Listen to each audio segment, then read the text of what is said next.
നമ്മുടെയൊക്കെ നാട്ടു നടപ്പനുസരിച്ച് പലപ്പോഴും ഈ സ്വത്തവകാശങ്ങൾ കൃത്യമായി അതിന്റെ അവകാശികൾക്ക് വീതം വെച്ച് കൊടുക്കാതെ ബന്ധപ്പെട്ട ആളുകൾ അതങ്ങനെ ഒരുപാട് കാലം നീട്ടിക്കൊണ്ടുപോകുന്ന ഒരു സാഹചര്യം നമ്മുടെയൊക്കെ നാടുകളിൽ കണ്ടുവരുന്നുണ്ട്.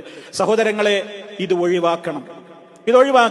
ഈ അനന്തര സ്വത്ത് ഇത് വിഹിതം വെക്കാതെ നീട്ടിക്കൊണ്ടുപോകുന്ന സംവിധാനമാണ് പലയിടത്തും കാണുന്നത്. പലപ്പോഴും മരണം നടന്നു കഴിഞ്ഞ് അധികമൊന്നും താമസിക്കാതെ 1 മാസമോ 2 മാസമോ ഒക്കെ ആവുന്നത് കൊണ്ട് അതിന്റെയും മുമ്പായാൽ എത്രയും നന്നായി, എത്രയും വേഗം ഓരോരുത്തർക്കും കിട്ടേണ്ട അവകാശങ്ങൾ എന്താണോ അതങ്ങ് കൊടുത്തു വീട്ടലാണ് സഹോദരന്മാരെ വേണ്ടത്. പലപ്പോഴും ആ മേഖലയിൽ എന്തു ചെയ്യും, വർഷങ്ങളോളം, പലപ്പോഴും നമുക്കൊക്കെ പരിചയം ഉണ്ടാവും. ഈ സംസാരിക്കുന്ന എനിക്കറിയാം, പലരെയും അറിയാം. ഇത് കേൾക്കുന്ന പലർക്കും ഇപ്പോൾ ഓർമ്മ വരുന്നുണ്ടാകും. നമ്മുടെയൊക്കെ പരിചയത്തിലും അതുപോലെ തന്നെ ചുറ്റുഭാഗത്തുമൊക്കെ ബാപ്പ മരിച്ചിട്ട്, ഉമ്മ മരിച്ചിട്ട്, അല്ലെങ്കിൽ ഭർത്താവ് മരിച്ചിട്ട്, അല്ലെങ്കിൽ ഭാര്യ മരിച്ചിട്ട്, അല്ലെങ്കിൽ ആരാണോ മരണപ്പെട്ടത് വർഷങ്ങളോളമായിട്ട് ഒരുപാട് സമ്പത്തുണ്ട്, ഇനി കുറവായിരിക്കാം കൂടുതലായിരിക്കാം, ഇതുവരെ വിഹിതം വെച്ചിട്ടില്ല. പലപ്പോഴും അതിന് എല്ലാവർക്കും ഉള്ളിലടക്കം പറയുന്നുണ്ട്, എന്താ വിഹിതം വെക്കാത്തത്?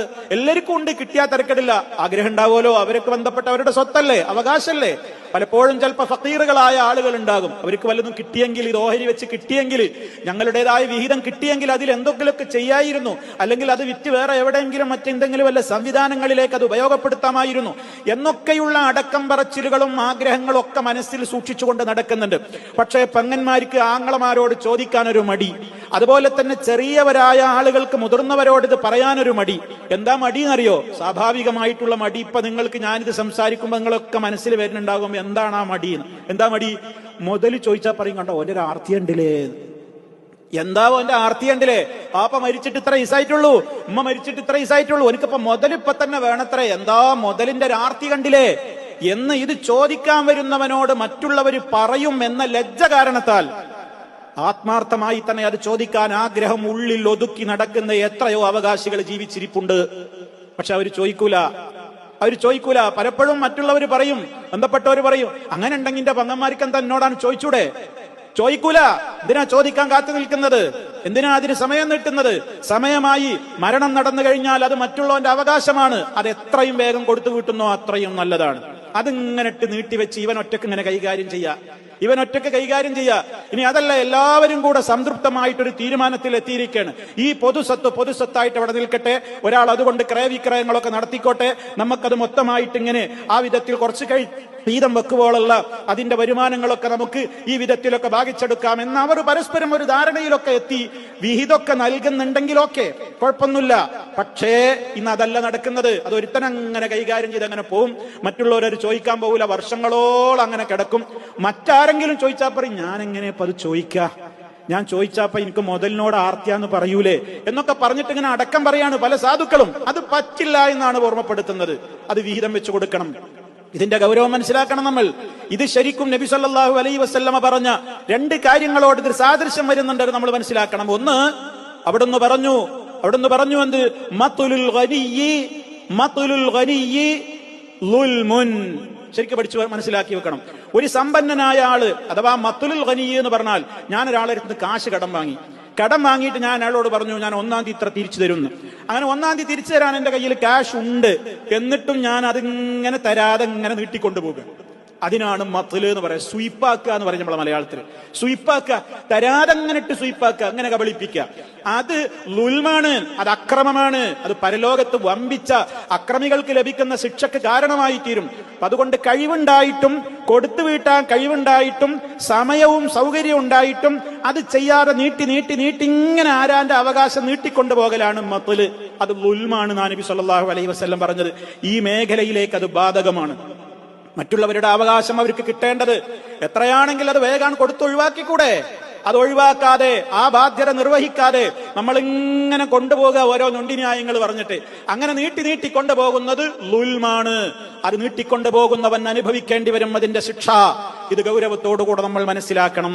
രണ്ടാമത്തെ കാര്യം നമ്മൾ മനസ്സിലാക്കേണ്ടത്, വിശുദ്ധ ഖുർആൻ പറഞ്ഞ ഗുലൂൽ അതിൽ വരുന്നുണ്ട് എന്നാണ്. എവിടെയാ വിശുദ്ധ ഖുർആൻ ഗുലൂൽ എന്ന് പറഞ്ഞത്? വഞ്ചിച്ചെടുക്കുക. കബളിപ്പിച്ചെടുക്കുക, കവർന്നെടുക്കുക എന്നൊക്കെ വിശുദ്ധ ഖുർആൻ പറഞ്ഞു. സൂറത്ത് ആലി ഇമ്രാനിൽ നമുക്ക് കാണാൻ സാധിക്കും,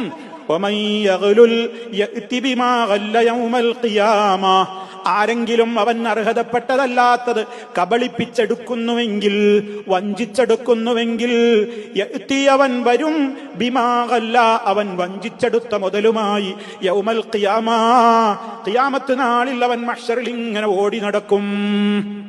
അർഹതപ്പെട്ടതല്ലാത്തത് മുതൽ കബളിപ്പിച്ചെടുത്തിട്ടുണ്ടെങ്കിൽ, വഞ്ചിച്ചെടുത്തിട്ടുണ്ടെങ്കിൽ നബി സല്ലല്ലാഹു അലൈഹി വസല്ലം പറഞ്ഞിട്ടുണ്ട്, പരലോകത്ത് ഞാൻ നിങ്ങളെ ഒരാളെയും കണ്ടുമുട്ടാൻ ഇടവരാതിരിക്കട്ടെ, നബിയേ എന്നെ സഹായിക്കൂ എന്ന് പറഞ്ഞിട്ട് നിങ്ങൾ എന്റെ അടുത്ത് വരരുത്.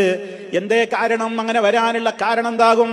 അവന്റെ തലയിൽ അവന്റെ പെരടിയിൽ ഒരു പശുവിനെ ചുമന്നു വരും. ആ പശു ഇങ്ങനെ അമറുന്നുണ്ട്, ഒട്ടകത്തേറ്റി വരുന്നുണ്ട്, അതിങ്ങനെ അലർച്ചയുണ്ട്, ആടിനേറ്റി വരുന്നുണ്ട്, അതിങ്ങനെ കരയുന്നുണ്ട്. അതെന്താണെന്നറിയോ? ഓരോന്നും വഞ്ചിച്ചെടുത്ത മുതലുകളാ.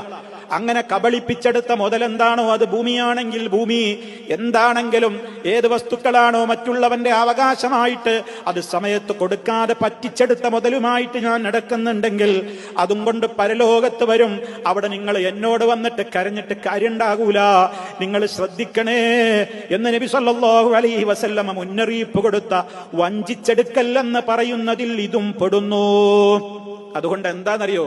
ഇതൊക്കെ വളരെ ഗൗരവത്തോടുകൂടെ ആലോചിക്കണം.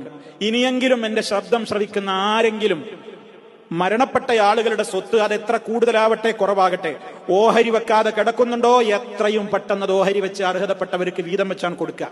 ഓരോരുത്തർക്കും അവരുടെ വീതാൻ കിട്ടട്ടെ. അവർക്ക് സ്വാതന്ത്ര്യം കിട്ടി, അവർക്ക് പിന്നെ വേണ്ടത് ചെയ്യാലോ. ഇതിങ്ങനെ കയ്യിൽ വെച്ച് എത്ര കൊല്ലാണ് ഈ നടക്കുന്നത്? നമ്മളാണ് മരിച്ചു പോയാലോ, അവകാശികൾ മരിച്ചു പോയാലോ, ആരുത്തരം പറയും ഇതിനൊക്കെ പരലോക കോടതിയിൽ? ഇത് ഗൗരവമാണ്, ഇത് വളരെ ശ്രദ്ധിക്കേണ്ട കാര്യമാണ്. അതുകൊണ്ട് ഇതെല്ലാരും പറയൂല, എല്ലാരും പറയൂല എന്ന് പറഞ്ഞാൽ അവകാശികൾ ആരും പറഞ്ഞു വരൂല. കാരണം നേരത്തെ പറഞ്ഞ കുത്ത് കിട്ടും, നേരത്തെ പറഞ്ഞ കുത്ത് എല്ലാവർക്കും കിട്ടും. കണ്ടോ മുതലിന്റെ ഒരു ആർത്തി കണ്ടോ? എനിക്കിപ്പോ കണ്ടില്ലേ, അതിപ്പോ മുതലോഹരി വെക്കായിട്ട് ഇപ്പൊ എന്താവോ എന്റെ തിരക്ക്, അപ്പൊ മരിച്ചിട്ട് ഇത്ര ആയിട്ടുള്ളൂ, ഉമ്മ മരിച്ച് ഇത്ര ആയിട്ടുള്ളൂ